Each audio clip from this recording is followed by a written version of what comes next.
Well, good morning, everyone. My name is Fire Chief Harold Scoggins.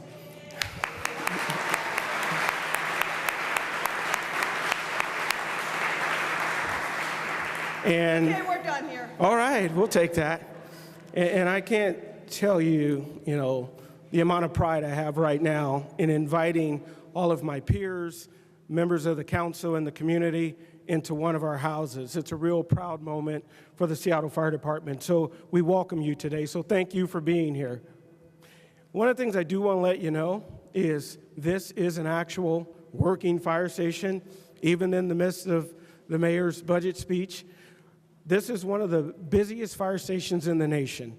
And that's one of the things that's important for everyone in this room to understand. Housed here, we have an engine company, a ladder, our hazmat rig behind us, and 2 aid cars. And just to give you a perspective, those 2 aid cars run over 12,000 calls a year, 6,000 each. The engine company, over 3,000 calls a year. Out of this station annually, we're running about 17,000 calls a year, and that's so significant for the community that we serve. Since Mayor Durkan has taken the reins of the city, I can really tell you I appreciate her attention to detail. I don't know if you remember this, Mayor, but in our first meeting, the mayor asked me a question. She said, Chief, how many calls on the homeless or transient population are we going on annually? And it's one of those moments that I had to say, I don't know, but I'm going to find out. But what that digging into my mindset did was it made me go with our electronic healthcare reporting platform and create another tab so we can actually see. So in February of this year, we actually put that into play, and what we know is that we're going to run on about 13 to 15,000 homeless calls this year. But that's based on the mayor's questioning of what's going on out here. When Mayor Durkan came on board, another thing I appreciated is how many trips she made to the fire stations. She showed up with the rounds of ice cream. She was ready to scoop. She allowed the firefighters to Q&A her on a regular basis. But what that did was it built the relationship. And even last year at our holiday party, you came right here to meet the firefighters that are serving this community so well. So I am so honored to be able to introduce the mayor today. But before I do, one thing I do want to invite all of you to is next Friday, October 5th, we're having our annual Fallen Firefighters Memorial in Occidental Park. And I would like to invite all of you to be there. And that's an event where we honor the fallen, and many of you may remember the 4 firefighters who died in the Pang Fire, and it's a very hard time for the organization this week because that individual is being released from prison this week, and we lost 4. So if you could, make some time in your schedule and come by and help us with the name we've added this year, Fire Captain Craig Amon, who passed away. All that being said, it's my honor to introduce our 56th mayor of this great city, Mayor Jenny Durkan.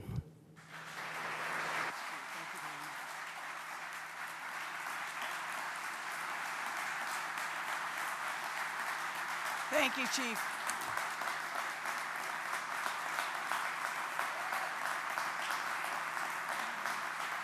Thank you so much. Now we know why he's such a great chief. He did a great introduction and he justified his budget. Council President Harold, members of the City Council, community leaders, members of my cabinet, the men and women of Seattle Fire Station 10, and to all my fellow Seattleites, good afternoon. There we go. It's an honor to be with you today as I present my first budget as mayor of Seattle.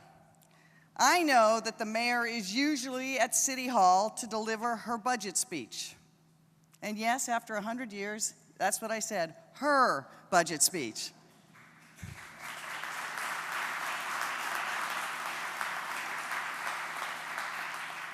But we all know that the only way to really know what's going on in Seattle is to get out of City Hall. And that's what I've been doing for the last 9 months. I have had the great opportunity to listen to people from all over this fantastic city. From community meetings in West Seattle, Ballard, and the Central District, to roundtables with young people in South Park, Rainier Beach, and Lake City, to touring small businesses in Hillman City, Georgetown, and Capitol Hill. Since taking office, I have listened to people at 40 roundtables and town halls, 150 community events, and 9 neighborhood walking tours. And then there's the daily conversation at the grocery store and in the coffee shop and the sidelines of the school games. Today, we are here at Seattle Fire Station number 10, or TENS as they call it. We will see firsthand the hard work our city firefighters do for our city every day. Shortly after I took office, I got a visit with the crew here at Station 10 and hear about their work. As the chief said, this is one of the busiest fire stations, not just in the city, but in the country. And even when the mayor shows up with a speech and a podium, and with her peeps, the men and women keep working. So if you hear an alarm bell while I'm speaking, bad news, it doesn't mean I'm done. It does mean that the real work of the fire department is continuing regardless. Today, I'm here to present a budget that invests in the work and the future of our great city. When I ran for mayor, and when I took office, I made a promise to Seattle that I would act with urgency to address our shared challenges, that I would work really hard to make sure we always provide the greatest public benefit possible from our work, from our resources, and in how we spend taxpayer dollars. And that's my priorities. That's what they will be, to focus on the basics, like public safety and transportation and water, the essentials that our communities, our neighborhoods, and our businesses rely on every day, to address our crisis of affordability, housing, and homelessness, to stand up for what's right, and for inclusion and equity, and for our most vulnerable neighbors. And finally, to invest in building that city of the future, one that is more innovative and vibrant, that welcomes everyone to the city of Seattle.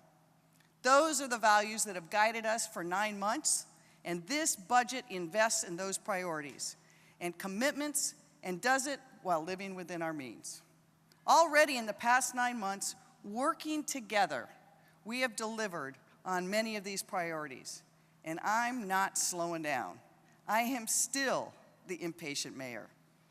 I inherited a city government with enormous strengths, but it also had some tough problems years in the making.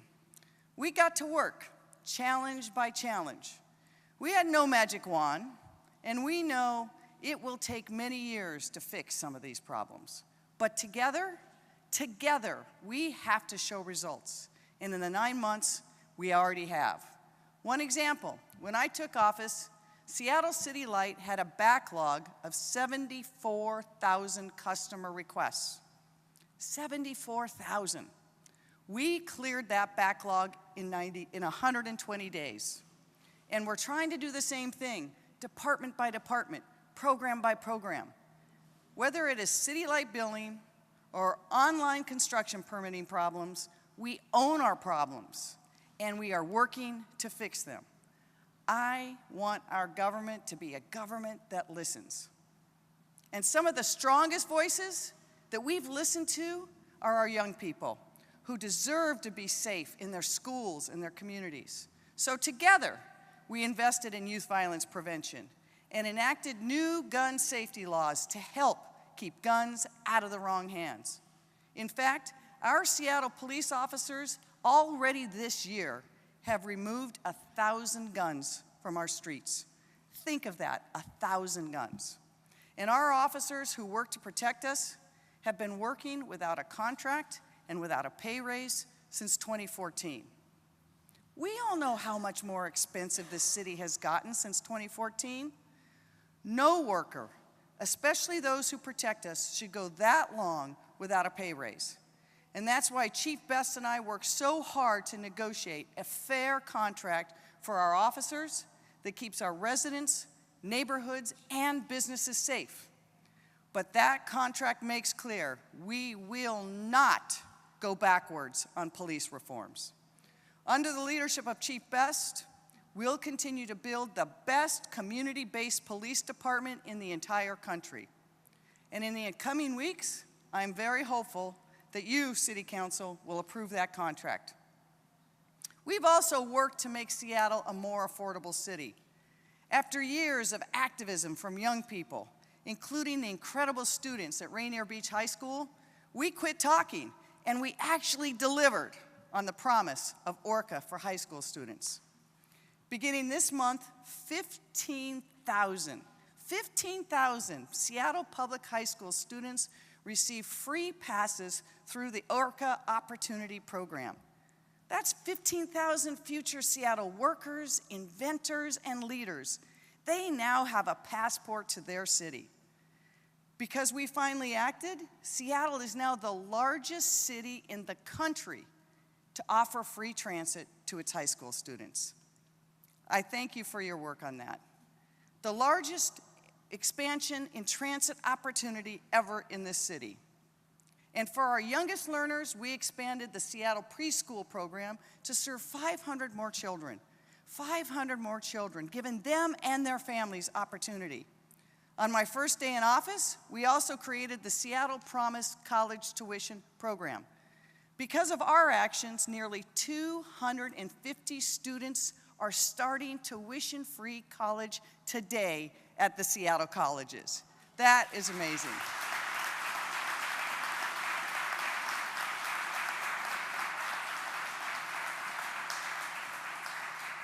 And to help our small business owners thrive, we launched the city's first ever Small Business Advisory Council.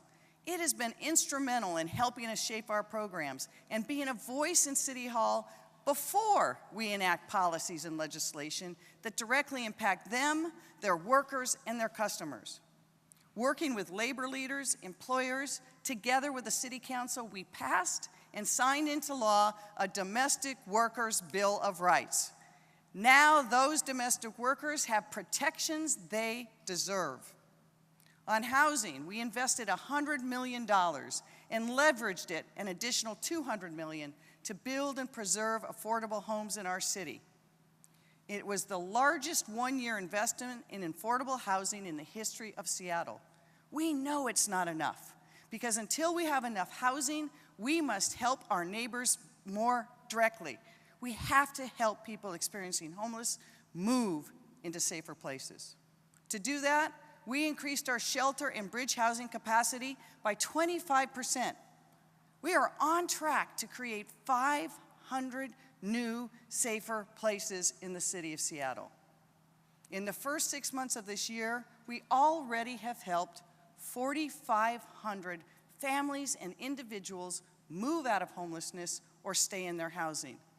By comparison, in all of last year, only 55 individuals and families were able to exit homelessness and maintain their permanent housing. As a result, more people have access to the services they need, and 35%, yes, 35% more people are moving from homelessness into housing. And that is in part due to all your efforts, so thank you so much for that. We've also stood up for what's right, and we're going to keep standing up for justice and for equity. Like acting to help like acting to stop the war on drugs and right those wrongs. This spring, City Attorney Pete Holmes and I moved to vacate the convictions and arrests for misdemeanor marijuana possessions. The court announced today that it will vacate those convictions. Thank you, Pete Holmes, for your leadership.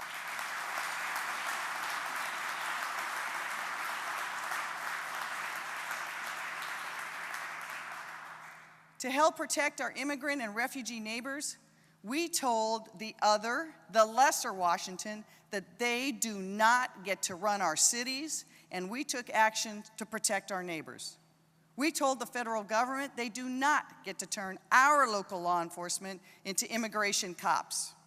And to build a more vibrant future, we took new, bold actions to ensure that Seattle continues to be a leader on climate change and clean energy jobs.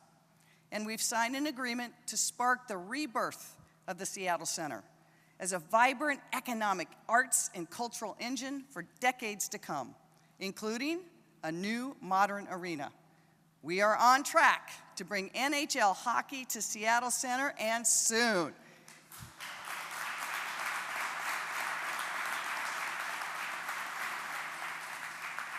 And we will have a brand new arena for that 4th championship flag for our Seattle Storm.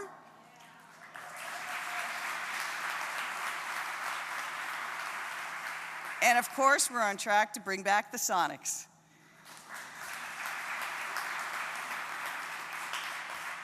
I look forward to celebrating the council's approval of that arena agreement maybe later today. So it's been a busy 9 months. It's Seattle. We had a lot of coffee, and we got a lot done. But that progress was only made in partnership with my cabinet, who's here today, with the city council. Thank you for your work. Thank you for that continued partnership. I know when we work together, there is nothing we cannot do. I also want to take a moment to thank and acknowledge the people who do a lot of good every day for our communities and neighborhoods. The nearly 12,000 people who serve and work at the City of Seattle. They're the ones, their hard work turns our city budget into better lives and a better city. And I want to tell you a story about 2 of them and a black lab named Samson. So Beth Schmoyer and Mike Jeffers serve at the Seattle Public Utilities. Their job, help find pollutants, including in the Duwamish River.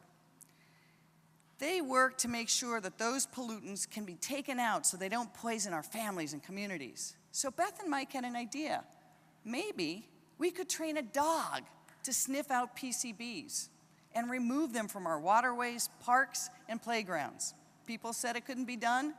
Well, it is. And that innovative thinking led to a new member of our city family, a very good boy named Samson, a black lab.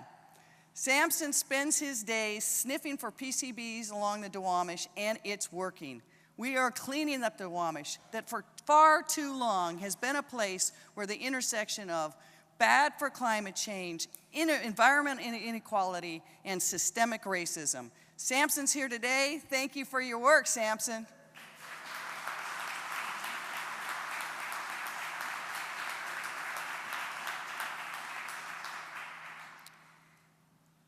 In Seattle, we don't wait for others to tell us what our future is going to look like. We're not going to follow the lead of the other lesser Washington. We don't wait for the better future to come to us. We invent it, we create it, and we act. And my budget helps build that better future. It reflects the same priorities and values and the same commitment to urgent action. It will focus on delivering the basics, on addressing our affordability crisis, on standing up for what's right and to protect the most vulnerable, and to seize those opportunities for a more vibrant future. But my budget is also rooted in a difficult reality. After years of significant growth, city spending and revenue is reaching a plateau. So we have to live within our means. Is our economy still strong? You bet it is, with all the opportunity and all the challenges that brings to our city. But as we project city revenues out into the future, there's clouds on the horizon. We are entering a new era of budget realities, and my plan recognizes that we must reprioritize our budget to continue to invest in the things that matter most. Because our resources are limited, every dollar we spend on a program or a project is a dollar we cannot spend anywhere else. By finding efficiencies and working better and smarter, we were able to focus more on our priorities. And doing that wasn't easy. It took a lot of hard questions of each of our departments, and every department stood up. Thank you for that to my cabinet. It also took asking, where could we find more efficient ways to save taxpayer money? It took looking at our workforce and whether all job positions that have been vacant for months or sometimes over a year were really essential. If they weren't, we eliminated them. And that flexibility allowed us to hire additional positions, like 24 more employees at the customer call center for Seattle City Light and Seattle Public Utilities. That's to help people spend more time with their family and a little less time on hold. It also took looking at how the city approached hiring and paying outside contractors. We cut there too. And by making those cuts at departments like SDOT, we could directly invest in more bike and pedestrian projects. It took looking at details that may seem like it's in the weeds, like how much are we spending on fuel for our city fleet? Spoiler alert, we're spending too much, so we cut it. It also was past time. Do we really need all those vehicles? We don't. So today I will also be signing an executive order to reduce the size of our city fleet. And for the cars we do need, we will move as quickly as we can to electric vehicles. Because we asked all these hard questions and so many more, we found significant savings. A lot, actually. Working together with each of my departments, we found about $50 million that we could reprogram to those priorities we all believe in. This budget reinvests that money to make people's lives better. When I took office, we had a lot of hard problems to tackle quickly. I had and will always have a responsibility to ask hard questions, to be honest about what's working and what needs work. And I want to be clear, asking hard questions does not mean I oppose a program or any given spending. It just means that Seattle has a right to know the truth about its choices and about how its money is being spent. So thank you, Council, for your work on that front. As we craft this budget, we knew we can't take on all our challenges within a city budget alone. Because from homelessness to housing to transportation to education, our challenges are not just regional, they are at the state level. And our solutions need to be too. As a city, we will continue to do our part. But my budget focuses on investments in those 4 key priority areas: delivering essential services, the basics, addressing our affordability, housing, and homelessness crisis. 3, standing up for what's right and protecting the most vulnerable. And 4, investing in the future of Seattle. Even as we face new budget realities, my budget recognizes we need to deliver on essential community and neighborhood services, to meet the growing demands of our growing city, to do the things that people expect and deserve from their government. That's the first focus of my budget.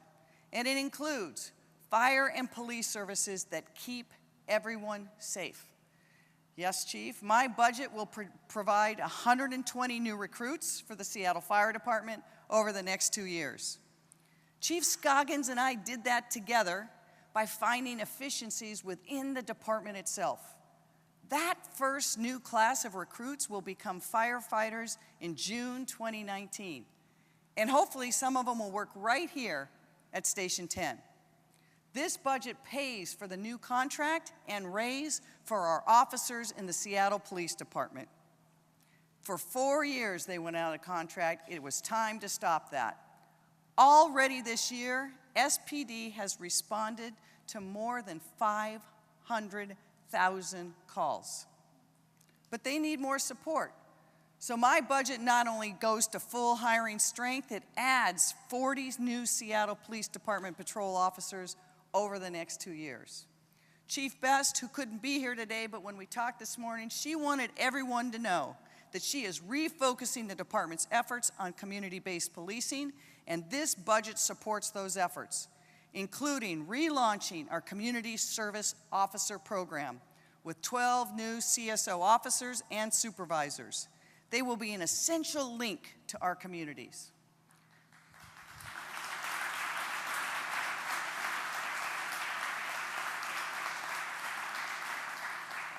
And I thank the City Council for being a stalwart supporters of that program and making sure we have that link for our city. To help address the demands of our growth, this budget also accelerates the things that make our city more livable. For the Department of Transportation, we combed through the budget and identified another $15 million we can use to increase and accelerate projects, especially pedestrian and bike improvements, like repairing sidewalks, building curb ramps, repairing trails and bike paths, and installing lighting. That's on top of what we were already going to do through the Move Seattle levy. We'll also invest $50 million to maintain our roads, including, crucially, paving our key transit corridors so buses can get through more smoothly. We'll also have $42 million to maintain our bridges. This budget will make sure that Seattle residents can have access to more quality green spaces and parks. It helps build a new park in North Rainier Urban Village. It renovates the Bitter Lake play area. It replaces the turf at Queen Anne Bowl and Georgetown Playfield. And it adds new programming at South Park Community Center. There's more, you'll have to look at the details, but these are the kinds of investments that make Seattle more livable and more equitable. After addressing the basics, like power and water and public safety and parks, the second but equal focus of the budget is addressing one of our greatest moral challenges of our time, the crisis of affordability, housing, and homelessness.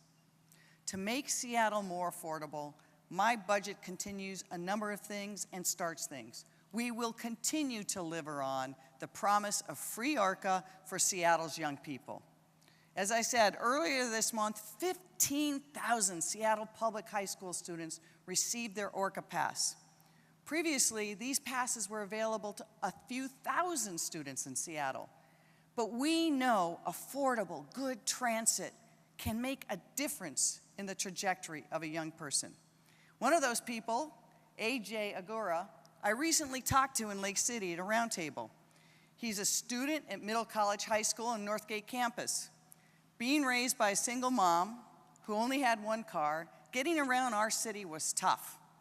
But with his ORCA pass in the first phase of the program, he had more options, including participating in the Lake City Young Leaders Program, a Seattle Parks and Recreation program. He volunteered at a food bank, delivered meals for kids who needed them, helped clean up the streets in Lake City, and got to learn from small business owners. And just last weekend, he told me, the mayor, how I could make this city better. AJ, thanks for all you're doing for the city.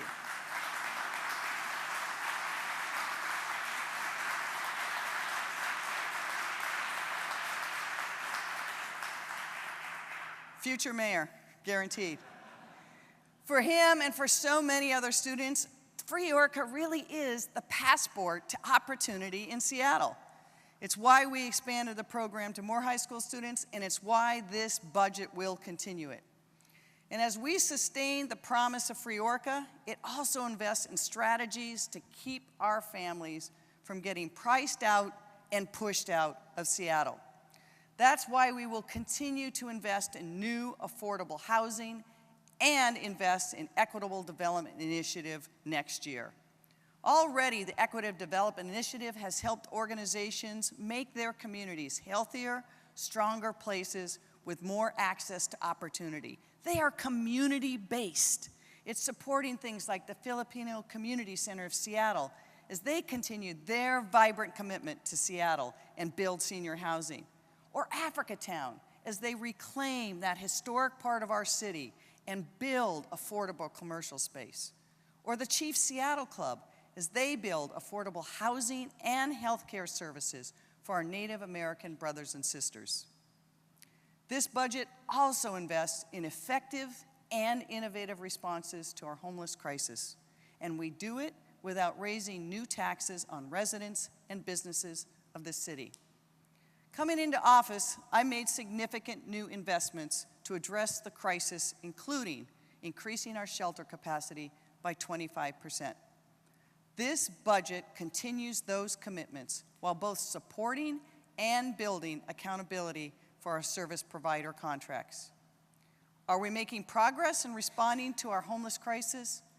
Yes, but not nearly as much as we would like.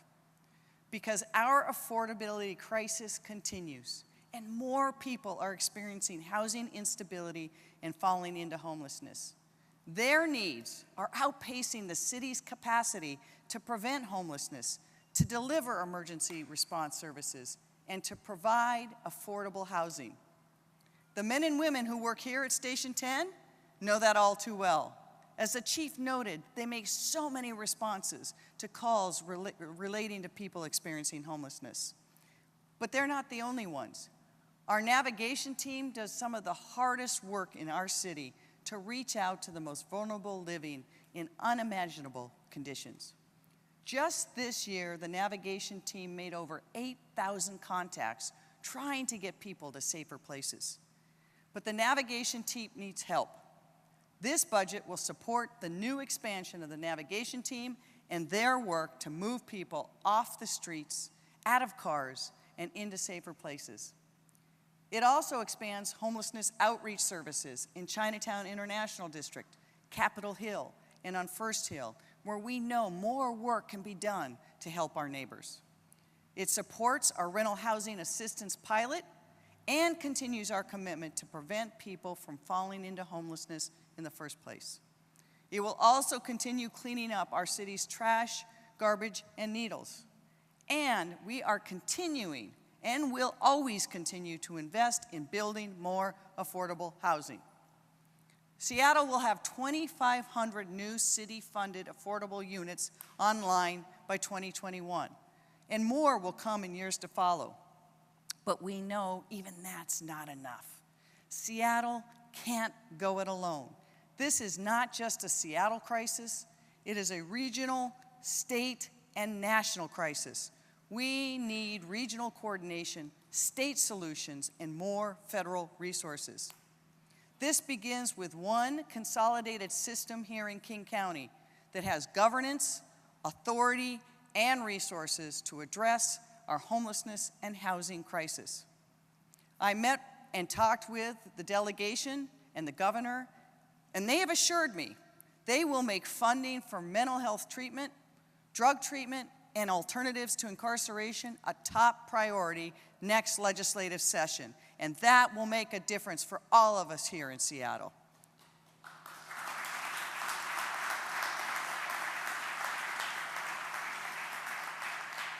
We need them. We need the state, the King County, and others to step up and help us. Our budget also invests in protecting our most vulnerable neighbors. We will continue supporting the Immigrant Legal Defense Network and provide those critical legal services to our immigrant neighbors.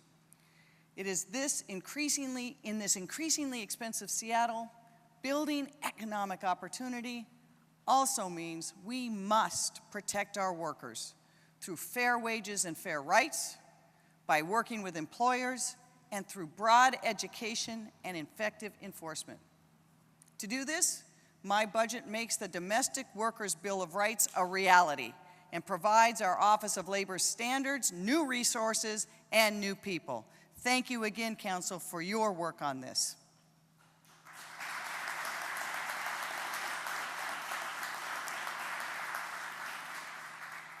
This budget also affirms the city's commitment to our Race and Social Justice Initiative. It invests $1 million in our IRSJI through the Office of Civil Rights, and again, provides more people and more support for those programs. My budget also provides support for our own city employees to combat harassment and discrimination and make clear what our workplace expectations are for everyone. As I announced Friday, we are going to create an Office of the Employee Ombudsman, an independent voice whose sole job will be to give city employees an impartial place to bring their concerns and their complaints. This is long overdue, and it will make a difference for our workers. Within our city government and across Seattle, we will never stop standing up for what is right. Finally, this is a budget that invests in building a more vibrant city of the future. A city where inside and outside of government, we keep innovating, where we seize opportunities, like investing in getting people out of their cars and onto transit. That's what a city of the future looks like. So this budget invests nearly $130 million more than last year in transit and transportation. And as we get ready for public and private mega projects, like the viaduct closure, the new 99 tunnel opening, the buses coming out of the transit tunnel, Carmageddon, we are facing a new era of very difficult traffic. It's coming, it's going to be worse than bad, and we need to be as ready as possible for this unprecedented period in Seattle. So these investments in transit and transportation are even more important. Look, I know the buses are already full. Under our plan and our budget, we will ask King County Metro for 30% more bus service here in Seattle over the next 2 years. We will add new transit lanes, new bike lanes, $4 million towards first and last mile connections so people have more ways to get to the main transit hubs like light rail and water taxis. And because we are committed to bringing more light rail to Seattle as quickly as possible, we invest $2.5 million to support our partnership with Sound Transit. And this will include a new light rail station for Graham Street. This budget invests to deliver that waterfront for all, to connect our city with its heart, the waters of Puget Sound. It is going to be magnificent. Imagine the viaduct gone and that grassy knoll from Belltown to the waterfront. It will change our city forever. We're finalizing the design, and we are very excited to be moving forward. A city of the future is also one where we know that the more broadly our prosperity is shared, the stronger we are. It's a city where we recognize and use the brilliance of our young people to shape our economy, not overlook them, where we create the jobs of the future and fill them with our homegrown talent, and where we learn to harness the best of technology to improve the lives of workers, not replace workers. That's why on the ballot this November is my family's education, preschool, and promise plan to help close the opportunity gap. That's why in 2019, creating real career paths to our city's young people through registered apprenticeship programs, internships, and summer jobs, and other pathways to opportunity is going to be a priority of my administration. This budget is a down payment on that work, that city of the future for our youth. We will focus on essential services like public safety and sidewalks and clean drinking water. We will address our affordability, housing, and homelessness crisis, and we will stand up for what is right, and we will protect the most vulnerable. We will invest in that city in the future. That's my plan. That's my budget. We're here because we know that while it isn't always glamorous, the budget process is our way of making life better for Seattle. I understand right now, people don't always trust their government. We must work to regain that trust, to deliver on our promises, to show goodwill, to be kind. We cannot follow the path of our president who works every day to undermine people's trust in our institutions. Does our city government have its flaws? Do we sometimes get it wrong? Of course. We are a human endeavor. But government is also a vehicle for good. Every single day in Seattle, we are doing good. I will keep opening doors for people like Pedro Reynaga. Pedro is 19 years old, a first-generation American, and the first person in his family to go to college. He grew up on Beacon Hill, he excelled at Cleveland High School, and last year he studied for free at South Seattle College as a 13th year Promise Scholar. He did awesome. In fact, he did so awesome, he wound up spending his summer in an internship at City Hall. In fact, in my office. I can tell you firsthand, he's an incredible young man. He can't be here today, he's in class. But his parents, Jose and Maria, are here. Could you stand so we can thank you for your commitment?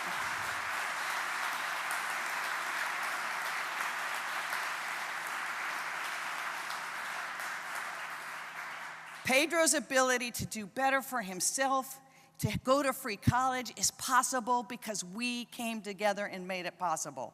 That's the kind of future we can open in the city of Seattle for all our young people. He is getting another free year of college and a free Orca pass, which he uses every day. In fact, when we were out on one of our community roundtables, when I was talking about the Orca pass, he sat up and he goes, "Don't let that go away." Pedro worked. So like I said, government is a vehicle for good.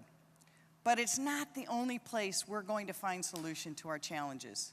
To tackle them, it's going to take everybody: businesses, philanthropists, neighborhoods, communities of faith, community-based organizations, all of them working together as our full partners at the city government. It'll take our state, our county, and our regional partners standing up too. Now's the time to get to work, to deliver on this budget. I look forward to working with you, City Council, to cement this budget, to guide our work in the years to come. I know beyond any shadow of a doubt that we can work together to put our progressive values into action. I also know we have a lot more work to do. So let's come together, let's get it done, let's get this budget underway. Thank you very much.